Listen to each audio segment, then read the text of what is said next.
सब मल थक गए? यहां कोई भी नहीं जो जरासंध से मल युद्ध कर सके।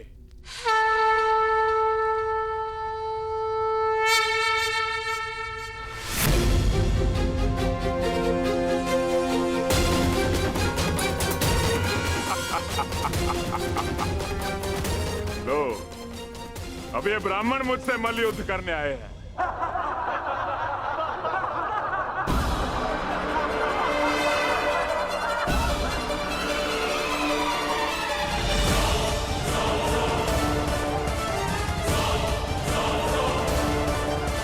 हम तो पूजा स्थल के लिए निकले थे मगध नरेश, परंतु भूलवश हम यहाँ आ गए। अच्छा हुआ भूलवश इस घेरे में नहीं चले आए, अन्यथा मुझसे मल्ल युद्ध करना होता। अब अपनी भूल सुधारो और यहाँ से चले जाओ। यह स्थल केवल और केवल योद्धाओं के लिए, निर्बल ब्राह्मणों के लिए नहीं। जी राजन, जैसी आपकी इच्छा।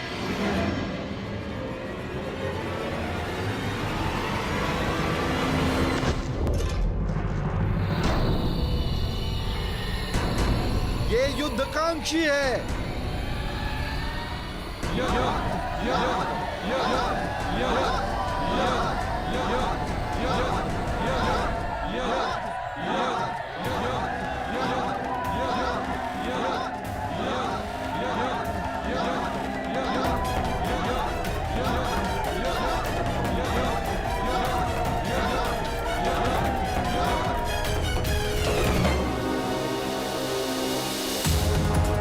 लगता है आपने सुना नहीं ब्राह्मण देव।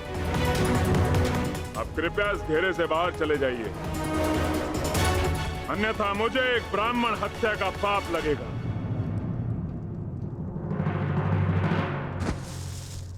कुछ क्षण पहले आपने सभी को चुनौती दी थी मगध नरेश,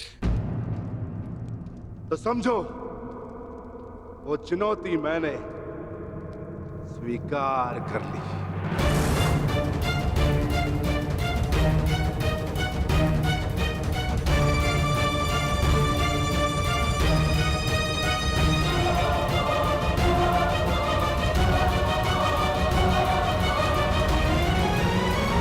अद्भुत आत्मविश्वास है आप में ब्राह्मण देव,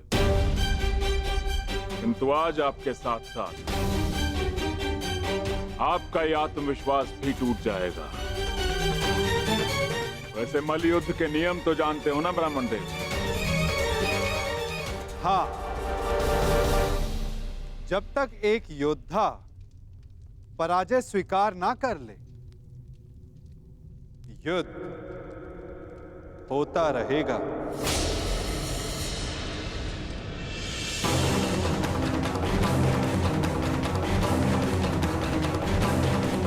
स्वीकार है मगध नरेश?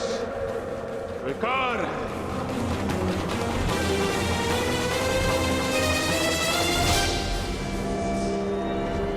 नहीं जरासंध!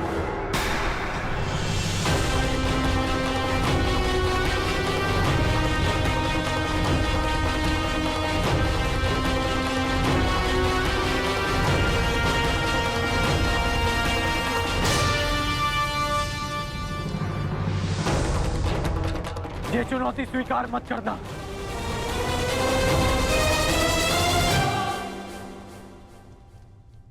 क्योंकि यह ब्राह्मण नहीं है।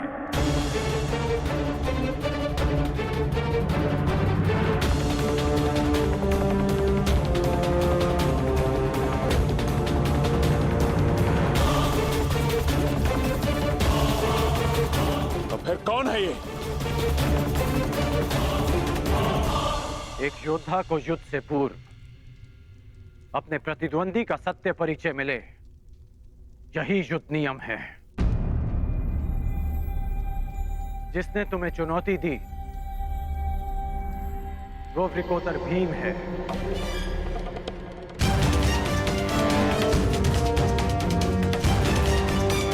ये धनुधारी अर्जुन है।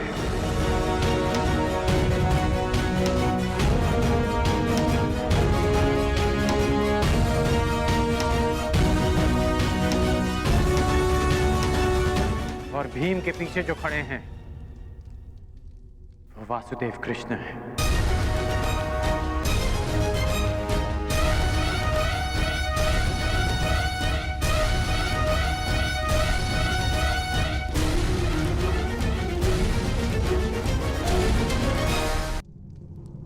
अब सत्य जानने के पश्चात तुम ये चुनौती अस्वीकार कर सकते हो। सत्य कहा अंगराज ने मगध नरेश। अब निर्णय आपका है। परिचय जानकर यदि भयभीत हो तो भीम द्वारा दी गई चुनौती अस्वीकार कर सकते हो।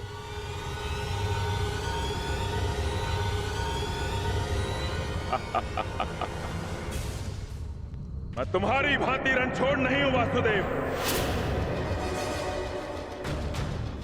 युद्ध की चुनौती मैं किसी भी परिस्थिति में, किसी भी वेश में कभी टाल नहीं सकता।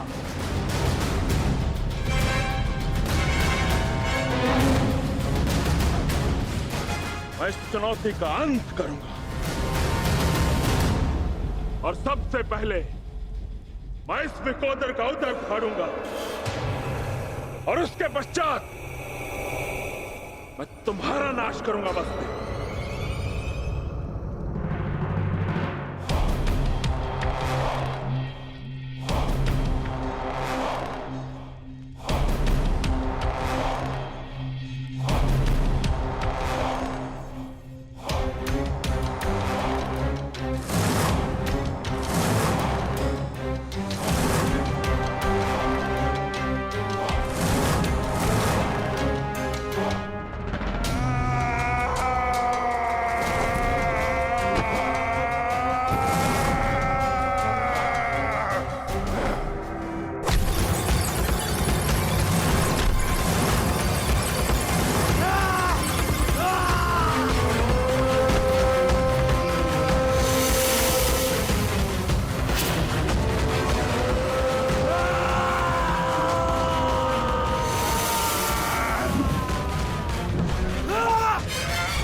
क्या यह युद्ध समाप्त होगा?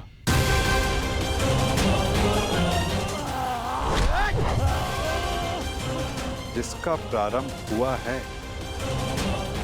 उसका अंत भी निश्चित होता है पार्थ।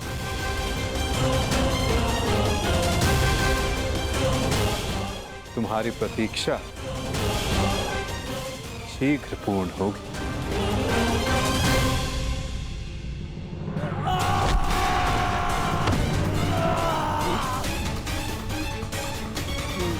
उठो जरासंध, युद्ध करो, उठो।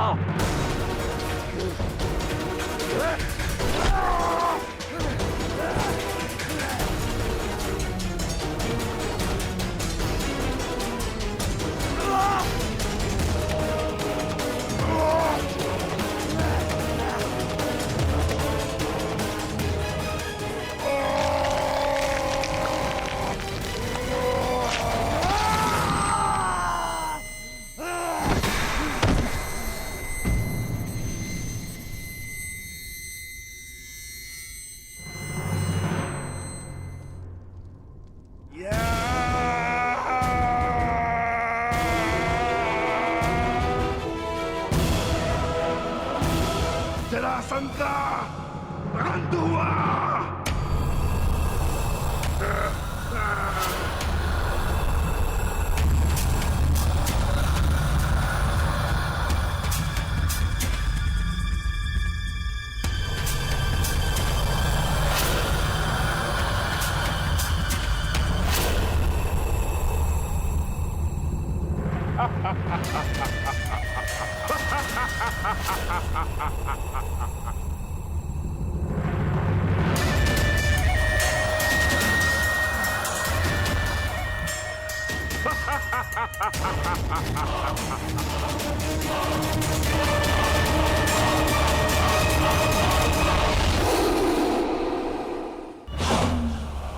मुझे चुनौती देने से पूर्व मेरे जन्म की कथा तो जान लेते। माता के गर्भ से 2 पिंडों में जन्मा मैं, मृत, और मेरे शरीर को वन में फेंक दिया गया। वहां जरा नामक राक्षसनी ने उन पिंडों की संधि करके जोड़ा और मेरा नामकरण हुआ जरासंध।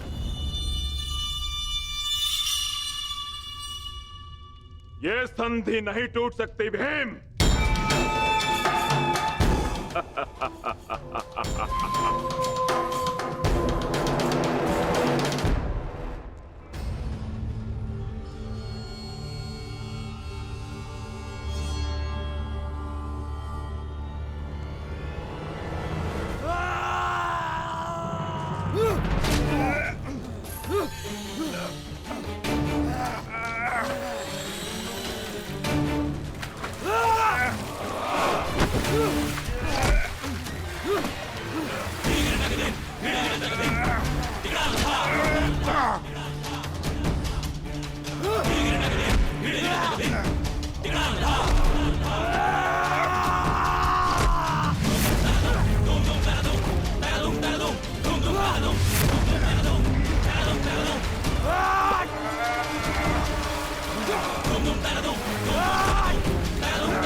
है,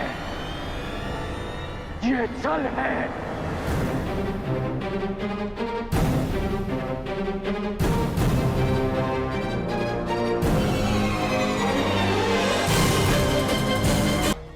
कि युद्ध दोनों में से एक योद्धा की पराजय स्वीकारने तक या मृत्यु तक होता रहेगा। जरासंध ने पराजय स्वीकारी नहीं, अंततः उसे मृत्यु प्राप्त हुई कर्ण। अकारण किसी का वध करना, क्या ये अनीति नहीं? जरासंध ने भीम को क्या हानि पहुंचाई थी? तो उस सर्प ने तुम्हें क्या हानि पहुंचाई थी कर्ण, जिसका तुमने वध कर दिया था? मैंने उस सर्प का वध किया क्योंकि वो मेरे निरपराध सारथी को डसने वाला था। यदि वो सर्प दंड का भागी था तो जरासंध भी दंड का भागी था कर्ण, जिसने 100 राजाओं की बलि चढ़ानी चाहिए। परंतु मैंने उन 100 राजाओं को मुक्त किया, फिर उसका वध क्यों किया? तुमने जरासंध से संधि की, 100 राजाओं को मुक्त भी करवाया कर, परंतु ये संसार क्या जरासंध के आतंक से मुक्त था? नहीं कर। तुम किसी की प्रवृत्ति नहीं बदल सकते मित्र। और जरासंध की प्रवृत्ति थी आतंक फैलाना, इसीलिए उसका विनाश आवश्यक था। मैं अपने ज्येष्ठ भ्राता महाराज युधिष्ठिर की ओर से यह घोषणा करता हूं कि आज आप जरासंध के आतंक से सदा सदा के लिए मुक्त हुए। महाराज युधिष्ठिर की जय, वासुदेव कृष्ण की जय, महाराज युधिष्ठिर की जय, वासुदेव कृष्ण की जय। हम सब आपके आभारी हैं महावीर अर्जुन। हम सब अपने आप को महाराज युधिष्ठिर के अधीन स्वीकार करते हैं। जो अधीन हो वो दास होता है, और हमें दास नहीं, आपकी मित्रता चाहिए। महाराज युधिष्ठिर की जय, महाराज युधिष्ठिर की जय। इन लोगों ने अपना चयन कर लिया है अंगराज, और मुझे उस पल की प्रतीक्षा है जब तुम उचित चयन करोगे कर्ण।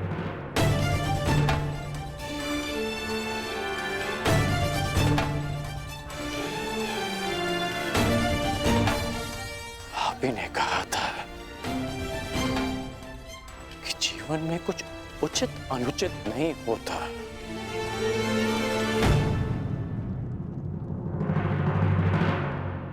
अब समझ में आया कि ऐसा क्यों कहा था। यदि कुछ है तो वो है कर्म, और आपके कर्म के परिणाम। और मेरे कर्म मेरी दृष्टिकोण में उचित हैं, और आपके कर्म आपकी दृष्टिकोण में। अद्भुत। तुम मुझे कभी चकित करने में असफल नहीं होते मित्र। प्रत्येक बार तुमसे मिलकर तुम्हारे लिए मेरा सम्मान और अधिक बढ़ जाता है। वासुदेव, मैं आपको सावधान करता हूं कि जिनकी सहायता और उत्थान के लिए आप ये प्रयास कर रहे हैं कि जिनके पक्ष में आप मुझे ले जाना चाहते हैं, एक दिन वही आपका सम्मान भंग करेंगे, आपको लज्जित करेंगे।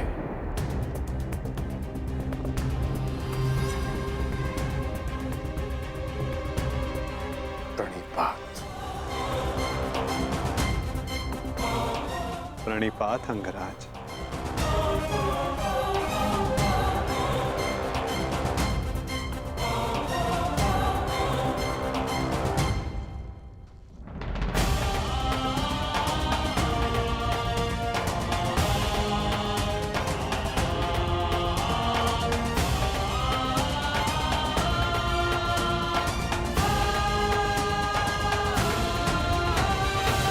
वासुदेव,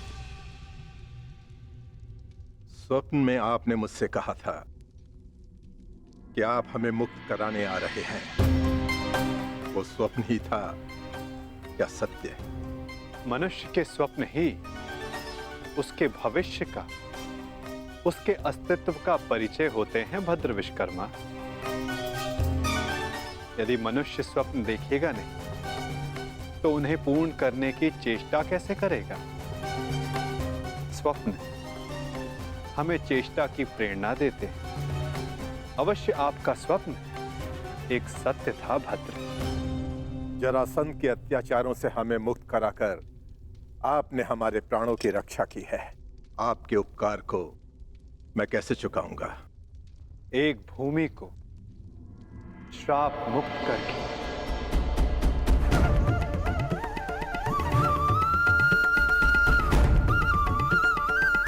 मैं? हाँ, क्योंकि जहां श्राप हो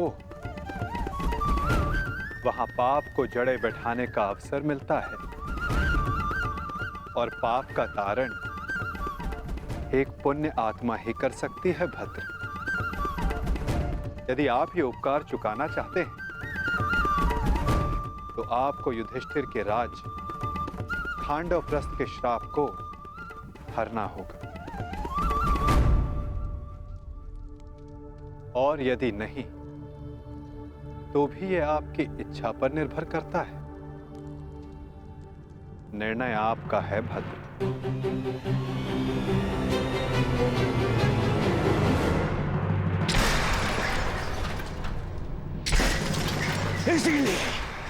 इसीलिए मुझे वो कृष्ण पूरी आंख नहीं सुहाता।